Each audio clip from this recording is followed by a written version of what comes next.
बिस्मिल्लाहिर्रहमानिर्रहीम। अस्सलाम वालेकुम नाज़रीन, मैं हूं डॉक्टर अली और आप देख रहे हैं मेरा फेसबुक और यूट्यूब चैनल। नाज़रीन, बहुत अहम तरीन डेवलपमेंट, बहुत बड़ी खबर है कि जिसने दुनिया को हिला कर रख दिया है। जो नाज़रीन,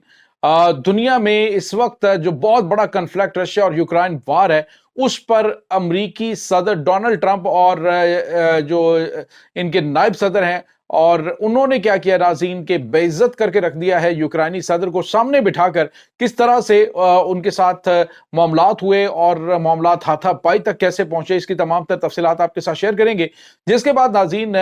यूक्रेन समेत बरतानिया ने दीगर 15 ममालिक की अहम तरीन मीटिंग कॉल कर ली है अमेरिका के खिलाफ। इसकी तमाम तर तफसीलात आपके साथ हम शेयर करेंगे। वीडियो की तफसील में जाने से पहले अगर आपने हमारे इस चैनल को सब्सक्राइब नहीं किया हुआ तो आपसे गुजारिश है काइंडली इसको सब्सक्राइब कर लें और बेल आइकन को जरूर दबा दें ताकि हमारी आने वाली वीडियो सबसे पहले आप तक पहुंच सकें। नाज़रीन, हम आपके शुक्रगुजार हैं जो आप हमारे वीलॉग्स को देखने के लिए वक्त निकालते हैं और कमेंट सेक्शन में अपनी मोहब्बतों का इजहार भी करते हैं। नाज़रीन, इस वक्त दुनिया में तहलका मच चुका है। एक वीडियो जिसने पूरी दुनिया के अंदर इतनी ज्यादा वायरल है ये वीडियो, और उस वीडियो के अंदर एक मुलाकात हो रही है और ये मीटिंग नाज़रीन जो है वो अमेरिकी सदर डोनाल्ड ट्रंप, उनके नायब सदर जो है वो जेडी वैंस, और उसके बाद नाज़रीन जो यूक्रेन के प्रेसिडेंट है ज़ेलेंस्की, वो उसमें मौजूद थे। ये मीटिंग खास तौर पे नाज़रीन इस हवाले से बुलाई गई थी और ये विजिट जो है वो यूक्रेनी प्रेसिडेंट का इसलिए था कि जो यूक्रेन के मिनरल्स हैं उसके ऊपर जो है वो अमेरिका के साथ वो मुआहदा करेगा और उस पर साइन कर देगा जो ट्रंप की जानिब से डील बनाई गई है। लेकिन हुआ ये कि जो यूक्रेनी प्रेसिडेंट है उसने जब उनके साथ बातचीत की तो बातचीत में उसकी आवाज भी ऊंची, उसका जो लहजा है वो भी बड़ा जरहाना था। जिसके बाद जो यूक्रेन है जो इसके ट्रंप के नायब सदर हैं यानी अमेरिका के, उन्होंने ज़ेलेंस्की से कहा कि तुम अजीबो-गरीब आदमी हो, तुम्हें रत्ती बराबर भी शर्म नहीं आई कि अमेरिका ने तुम्हारे लिए क्या-क्या कुछ किया है। उसके बाद ट्रंप ने कहा जी कि अमेरिका ने तुम्हें 350 अरब डॉलर दिए हैं। उसके बाद उसने कहा जी ये इतनी रकम नहीं बनती। उसने कहा जितनी भी बनती है ये 350 अरब डॉलर है और ये हमने तुम्हें दिया है। मैंने तुम्हें कौन-कौन से सिर्फ जैवलिन मिसाइल्स मैंने तुम्हें दिए हैं, बराक ओबामा ने तुम्हें क्या-क्या कुछ दिया है। लेकिन तुम ऐसे बेशर्म आदमी हो कि तुम्हारे पास शुक्रिया अदा करने के लिए अमेरिका का एक लफ्ज़ नहीं, उल्टा जो है वो हठधर्मी से काम ले रहे हो कि मैं जंग बंद नहीं करूँगा, मैं जंग बंद नहीं करूँगा। उन्होंने कहा ठीक है, अगर जंग बंदी का मुआहदा जो अमेरिका की जानिब से बनाया गया है, अगर इसको एक्सेप्ट नहीं करोगे तो फिर अमेरिका जो है इस पूरे मुआहदे से, इस मामला से बाहर हो जाएगा। नाज़रीन, अमेरिका इस मामले से बाहर होता है, अपना एयर डिफेंस वहां से खत्म करता है तो अगले 24 घंटों से 24 से 48 घंटों के अंदर जो यूक्रेनी फौज है वो हथियार डाल देगी रूस के सामने। नाज़रीन, इस वक्त जो सूरत हाल है वो ये है कि अमेरिका की जानिब से रूस के साथ मिलकर जो मुआहदा हुआ है, यानी जो सऊदी अरब के अंदर बातचीत हुई थी दोनों ममालिक में जंग बंदी के हवाले से, उसमें ना तो यूरोप मौजूद था और ना ही उसके अंदर जो है वो यूक्रेन मौजूद था। अमेरिका और रशिया के दरमियान ये बातचीत हुई और रशिया जो है उसकी मर्जी और उसके मुताबिक अब अमेरिका जो है वो इस जंग बंदी के लिए तैयार है। अब ये तमाम तर चीजें नाज़रीन एक तरफ हैं, जबकि इसमें होता यह है कि जब इनकी मुलाकात हुई उसके बाद ये दोनों अपने अपने कमरों में चले गए और बाद में मुआहदे के हवाले से बातचीत होनी थी। जब गर्मी सर्दी नाज़रीन ये प्रेस कॉन्फ्रेंस में पूरी दुनिया ने देखी, पूरी दुनिया के सामने ये गर्मी सर्दी हुई है और उसके बाद नाज़रीन बताया जा रहा है कि जो ज़ेलेंस्की है उसके साथ हाथापाई तक मामला जो है वो पहुंचे हैं अमेरिकी जो नायब सदर है उसके साथ, और उसके बाद उन्होंने उसे गेट आउट करने कह दिया और उन्हें वहां से निकाल बाहर किया। नाज़रीन, इस तरह दुनिया के किसी सदर के साथ नहीं हुआ जो ज़ेलेंस्की के साथ अमेरिका के अंदर हुआ है। अमेरिकी सदर ने कहा जी कि इसके साथ कोई किसी किस्म की बातचीत नहीं होगी, इसे यहां से निकाल बाहर करो, और उसके बाद कोई भी इलामिया वगैरह या कोई भी चीज जारी नहीं की गई और उसको वहां से निकाल दिया गया। जो अपने रूम के अंदर था तो वहीं से उसे कहा कि तुम यहां से जा सकते हो। तो नाज़रीन, ज़ेलेंस्की वहां से पैर पटकता हुआ निकल आया।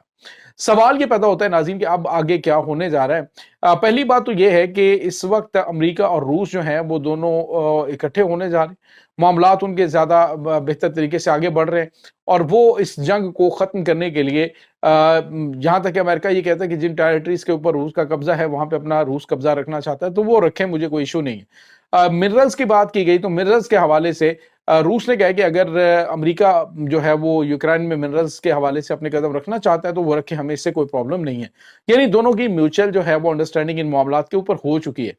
अब ज़ेलेंस्की को कहा गया है कि जब तुम्हारा मूड हुआ ना, जब तुम्हें ज्यादा معاملات خراب ہوئے، جب تمہیں لگا کہ جی اب جنگ بند ہونی چاہیے، جب تمہارے دماغ کی جو کلف ہے وہ اتر گئی، تو اس وقت پھر جو ہے وہ تم آ جانا اور پھر ہم جنگ بندی کے حوالے سے بات چیت کر لیں گے، ابھی فی الحال ہم تم سے کوئی بات نہیں کریں گے۔ تو ناظرین، بے عزت کر کے اور سفارتی حوالے سے دیکھا جائے تو زیلنسکی کا بھی جو لب و لہجہ اور بات چیت کا انداز وہ درست نہیں تھا، اور پھر ڈونلڈ ٹرمپ تو آپ کو پتا ہے پہلے ہی ذرا اس ٹائپ کا ان کا ہے، تو انہوں نے پھر جو ہے وہ زیلنسکی کو وہاں سے نکال باہر کیا۔ اس کے بعد ناظرین جو بڑی ڈیولپمنٹ ہوئی ہے وہ یہ ہے کہ برطانیہ کے ساتھ بھی آپ کو پتا ہے کیئر سٹارمر جو ہے اس کو سامنے بٹھا کر ڈونلڈ ٹرمپ نے ان کی بھی انسلٹ کی تھی اور انہیں بھی آئینہ دکھایا تھا۔ اس کے بعد اب یہ ہوا ہے ناظرین کہ برطانیہ 15 ممالک جس میں یورپی ممالک بھی شامل ہے، یوکرائن بھی شامل ہے، امریکہ کے خلاف ایک بڑی اور اہم ترین میٹنگ جو ہے اس نے بلا لی ہے، اور اس میٹنگ کے اندر فیصلہ کیا جائے گا کہ آگے کیا کرنا ہے۔ آیا امریکہ کے ساتھ آگے بڑھنا ہے یا اپنے راستے الگ کرنے ہیں؟ علل اعلان سارے معاملات جو ہے وہ کرنے کا فیصلہ کیا گیا۔ ناظرین، اس وقت یوکرائن کے بھی فیور میں یہی ہے کہ وہ جنگ بندی کی جانب بڑھے، کیونکہ وہاں پہ اس طرح کی سچویشن ہے۔ کل جب برطانیہ نے کہا نہیں کہ ہم روس کے ساتھ جنگ کریں گے، تو اس کے بعد ڈونلڈ ٹرمپ نے اسے کہا کہ تمہاری اتنی حیثیت اور اوقات ہے کہ تم اکیلے روس کے خلاف حملہ کر سکو یا روس کے خلاف جنگ لڑ سکو ہماری مدد کے بغیر؟ تو اس کے بعد پھر وہ ہنسنے لگ پڑے۔ تو یہ ناظرین ان کی جو ہے وہ اس وقت سچویشن چل رہی ہے۔ اب برطانیہ اور اس کے بعد یورپی ممالک اور یوکرائن، یہ سارے ایک طرف کھڑے ہیں، امریکہ روس کے ساتھ کھڑا ہو گیا، اور امریکہ روس کے ساتھ اگر کھڑا ہو گیا تو ناظرین آپ یوں سمجھ لیجئے کہ یہ جنگ بند ہونی ہی ہے، لیکن اس میں اگر جتنی تاخیر ہوتی جائے گی اتنے زیادہ علاقوں کے اوپر رشیا قبضہ کرتا جائے گا، اور امریکی ایئر ڈیفنس جب ہٹے گا تو پھر معاملہ کافی زیادہ ان کا خراب ہو سکتا ہے، اور رشیا اس کے لیے مکمل طور پہ تیار ہے۔ رشیا کو انہوں نے گرین سگنل دے رکھا ہے اس نے امریکہ نے کہ تم جتنا علاقہ قبضہ میں لینا چاہتے ہو تو لے لو، ہم اس پہ کوئی اقدام نہیں اٹھائیں گے۔ تو یہ ناظرین اس وقت تازہ ترین معاملات چل رہے ہیں، لیکن ناظرین یہ یوں کہہ لیجئے کہ دنیا کی تاریخ میں سب سے انوکھا واقعہ ہے کہ ایک ملک جو ایک بڑا ملک ہے یوکرائن، اور اس کے پریزیڈنٹ کے ساتھ اس طرح سے ہونا اور اس طریقے سے اسے وہاں سے بے عزت کر کے نکالا جانا وائٹ ہاؤس سے، یہ کوئی اچھی روایت نہیں ہے۔ امریکہ جو ہے وہ اگر ناظرین یوکرائن اور اس کے بعد یوکرائن جو ہے وہ ان کے ساتھ خود معاملات کر لیتا ہے، کوئی ڈیل کر لیتا ہے رشیا کے ساتھ، اور اس کے بعد یورپ جو ہے وہ بھی ان کے ساتھ معاملات طے کر لیتا ہے رشیا کے ساتھ، اس کے بعد برطانیہ ہے وہ بھی ان کے ساتھ چلنے کا، برکس میں چلنے کا فیصلہ کر لیتا ہے، تو ناظرین یہ امریکہ کے لیے بہت بڑی مصیبت کھڑی کر سکتے ہیں چائنا کے ساتھ مل کر، تو چائنا کو اتحادی بنانے کی کوشش کی جا سکتی ہے۔ دوسری جانب ناظرین کل کی ایک خبر آ رہی ہے کہ جو یورپی یونین ہے انہوں نے بھارت سے رابطہ کیا ہے، بھارت کی فوج چونکہ یہاں پہ ایک بڑی فوج ہے تو فوج سے رابطہ کیا ہے رشیا کے جو خطرات ہیں ان سے نمٹنے کے لیے، لیکن ناظرین چونکہ بھارت جو ہے وہ امریکہ کے ساتھ زیادہ اس کے